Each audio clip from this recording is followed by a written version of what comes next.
அன்பானவர்களே, இன்றைய ஒளியின் ஒளி 34ஆம் சங்கீதம் 19வது வசனம். நீதிமானுக்கு வரும் துன்பங்கள் அநேகமாயிரமாய் இருக்கும், கர்த்தர் அவை எல்லாவற்றிலும் நின்று அவனை விடுவிப்பார். தேவன் நமக்கு அநேக வாக்குத்தத்தங்களையும் ஆசீர்வாதங்களையும் வாக்கு பண்ணியிருந்தாலும் துன்பங்கள் வரும் என்றும் கர்த்தர் சொல்றார். இயேசு கிறிஸ்துவை நம்புகிற பிள்ளைகளுக்கு துன்பம் வராது என்றில்லைங்க, துன்பம் வரும்.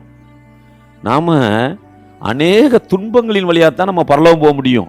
இடுக்கமான பாதையில தான் நம்ம செல்ல முடியும். பரலோகத்துக்கு போற பாதை மிகவும் இடுக்கமான குறுகலான பாதை. ஆனால் ஆண்டவர் அதிலிருந்து நம்மை விடுவித்து காப்பார்.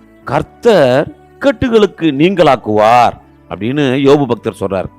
உங்க வாழ்க்கையில கஷ்டங்களும் பாடுகளும் வரும், ஆனாலும் பயப்படாதீங்க.